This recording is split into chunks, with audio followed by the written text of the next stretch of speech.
Паджерика. Ну, все беды, связанные с стуками, с некомфортом во время движения, вот с какими-то чисто ощущениями машины, ощущением плохой машины, будем честно так говорить, да, они все связаны с его подвеской.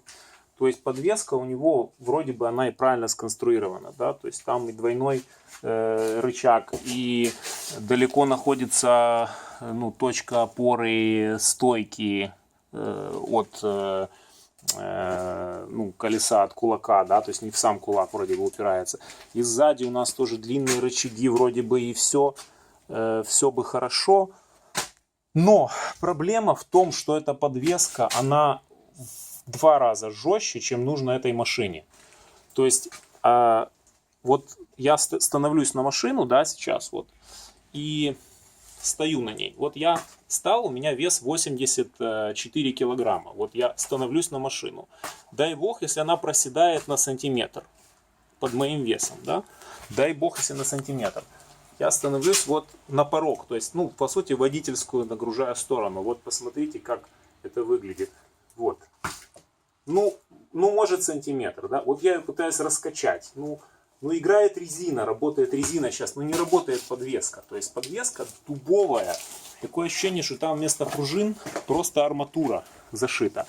Я, смотрю, естественно, я смотрю на Toyota, да, и когда я вижу Toyota рядом, я всегда смотрю, как она тормозит, как она останавливается, как в ней хлопают двери, я всегда прислушиваюсь к этому моменту. И вот буквально недавно мы вернулись из Буковеля, 3 дня назад, по вот этой дико замерзшей киевской трассе. Это был ад, но тем не менее мы вернулись, все хорошо, машина не подвела. Я на одной из заправок, стоял рядом со мной Прадик VX 4-литровый, и в него садился водитель, моей комплекции, может быть, чуть-чуть он был более полный, до 90 килограмм, не более. Он, когда садился в машину, вот он садился в нее, она делала качок вниз, я не знаю, может быть, на сантиметров 6-7. Он садился, она качалась несколько раз, останавливалась и вот трогалась. То есть это вообще другой уровень подвески.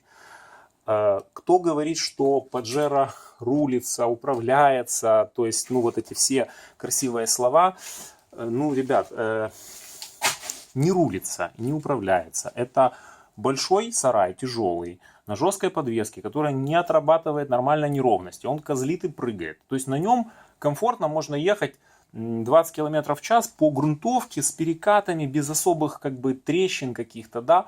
Потому что если вы начнете ехать вот так, как там, как можно, да, как хотелось бы на полу внедорожной машине, вы просто даже можете поймать срабатывание подушки передней. Настолько все здесь жестко. То есть это даже пишется в документации, если я не ошибаюсь, что при заезде в яму передним мостом резким может сработать подушка. То есть настолько вот они сами понимают, что они сделали кончиту в плане подвески, вот, что они даже об этом написали, не постеснявшись.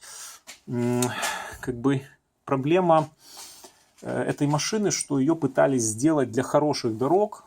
Вот действительно, когда на ней едешь, вот даже мы ехали сейчас Умань, с Умани в Хмельницкий, то есть там есть участки прям идеальной дороги.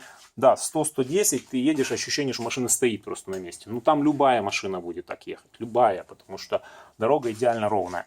Они сделали ее для хороших дорог.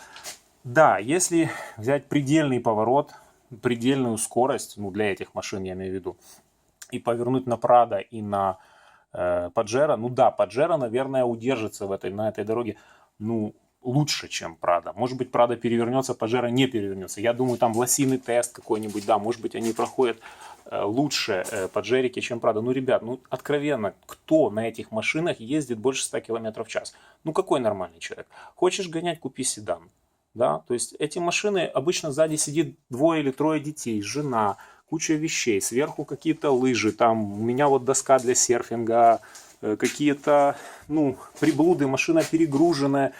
Куда гонять, какой гонять? То есть 90-100, разрешенная скорость, да, то есть никто не вваливает в них в повороты на полном ходу, все сбрасываются, потому что, если дорога скользкая, даже если подвеска жесткая и цепкая, все равно ее унесет, значит, такую тяжелую машину.